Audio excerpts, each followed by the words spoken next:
Alright, this one's sponsored, so leave your comments below. We'll be picking a few people to win a free game. Hello everyone, welcome back to SwitchUp and to just what you need for your backlog, a nice little extra sales video. Yeah, we've got a game to look at for you today called Dreamland Farm, which is just about to release on the Switch and will release at a heavy discount. And we're also going to look at a number of other games from this particular publisher that are currently on sale. As always, we'll pick a random person from the comments to win a copy. Alright, what games are on sale and the new release? Well, let's find out.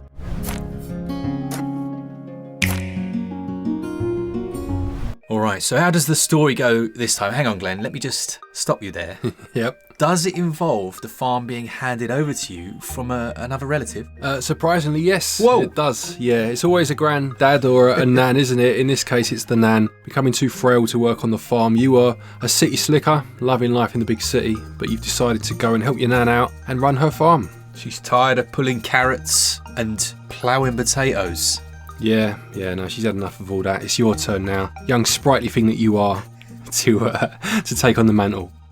So gameplay wise then, as you can see and as I mentioned at the start, this is a simplified experience. So everything is quite streamlined. Yeah, so you have your plot of land and obviously your farm itself, and you're moving 4 directions. There's no 8-way directional movement, and you'll start with the basic tools as you do in all of these games. You've got your pickaxe, your traditional axe, your watering can, and your shovel. That's the other one. He knows the tools. Qualified farmer over here. And you use the right analog stick to essentially control the cursor and the direction that you want to face, which took a bit of getting used to, but it kind of makes sense when you're in the field kind of direct. Yes, it does. It means you don't always have to walk to do something. You can sometimes just point to do it, which after a period of acclimatization does work fairly well. You can upgrade your tools as you go on, and basically the way the bulk of the game works is that the materials that you'll need, so the types of tree or the types of rock, say, that you want to mine from, will become available to you on your open world as you need them. So as you use the parts you already have to start to upgrade those tools, then the new elements will start to appear so that you can upgrade further. Yeah, it uses a classic stamina system. Every time you pick up a pebble, every time you look at a shovel, you'll gradually lose stamina and eventually have to go to bed. You will, but the upgrade system that I mentioned a moment ago does help with this, because let's say, for example, you upgrade your watering can. In some games it may be you then water 2 squares at the same time. That's not the case here, but it will use less water from your can and it will take less stamina from you. You have to make the little trek over to the local town to fulfill jobs. You basically go to the post office and then you can deliver those. There's another building that allows you to refine the resources that you've gathered into slightly different materials. You don't have to build any machines or anything like that. No, they're already there. So, as you say, you don't use the crude stones that you've picked up. You then refine them, and same with the wood. And then you'll have the planks of wood or the blocks of stone that you can then use to create either the new tools or other bits and bobs. Personally, I'd say that this would more appeal to perhaps a younger audience. It is much more simplistic. It doesn't do a lot of the more intricate mechanics. It kind of takes those out of your hands. This is very much, as we said a couple of times now, just a simplistic farming game. And if that's what you're after, then that might appeal to you. Yeah, exactly. It's not the slow burn that you'll find in other games. As I said, as soon as you upgrade one tool, it will show you what you need next. They'll start to appear in the fields and whatnot. And rather than have NPCs come to you or have to find certain people, a lot of it's done via the letterbox system that you do have in other farm games, but here it's much more central to how you move forward. So you'll be sent letters overnight with quests. You then fulfill the quests by going to that post office Mark mentioned, and you'll get further letters, and that's how you start to move the game forward. Plus the tools that you upgrade that I mentioned earlier, another central part of that is blueprints, and you'll be sent these as rewards for fulfilling these quests. Now, there aren't any NPCs in the sense of relationships or anything like that. There's no weather systems. It's always the same time of day. And there are a couple of quirks as well. Things like you had to basically use up all of your energy before you could sleep. That was a little bit annoying. Like we would have liked not to have that. And there's no map as well. Yeah, it strips a lot out, and for some ways that, as Mark said, it means it's streamlined, but in other ways, if you're used to more, you'll feel the difference. You will feel that void.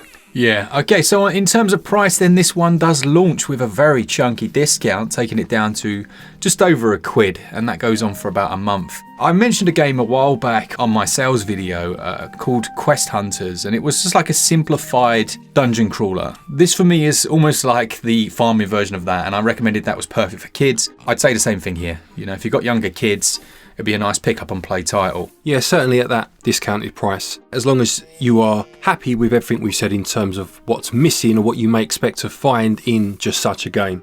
For sure, and it applies also to the visual style. Everything's kept very low-key, pixel art and simple.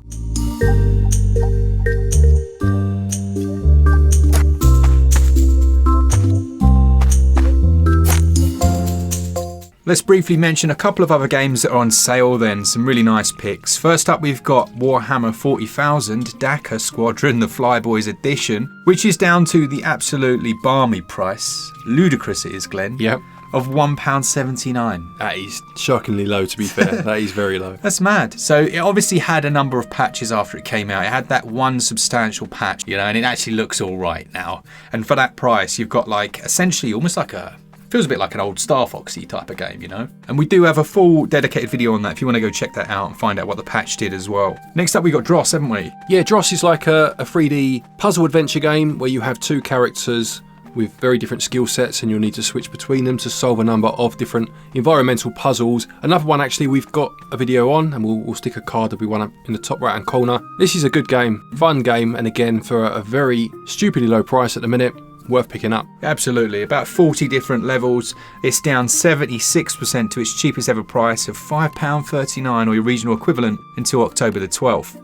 If you're after a bit of horror with scary season coming up, you've got Syndrome down 92% to £1.59.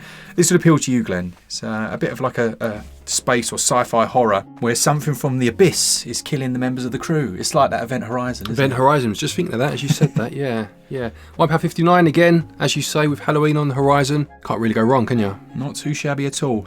And lastly then, for the sale titles that you might want to consider from Red Deer, you've got the deluxe edition of Boreal Tenebrae, down 75% to just £1.79. I say this a lot, but it has that kind of Donnie Darko vibe with the horror. It uses a classic retro style that reminds me a little bit of the old PlayStation games. Really interesting, kind of isometric, unnerving experience where you meet a variety of bizarre characters. It almost feels a bit like the game version of like a fever dream. And you're visiting these strange lands. But it's dealing with psychological issues and things like that. It's good. I actually really liked it. It feels a bit like an adult Alice in Wonderland. So for that price, not bad, is it? No. It reminded me a bit of Alone in the Dark, you know, the older version of that game. Not necessarily in terms of setting and all that, just the general look of it. Certainly gave me feelings of that classic. Absolutely, yeah, it does. It has that fixed perspective camera. Yeah. Really good. Yeah, so that one, the sale goes on until October the 5th. So there we have it. There's a couple of games on sale, about 4 or 5 games in total, I think there. Let us know in the comments which ones you're interested in, and we'll be sure to give away a copy as this is a sponsored video.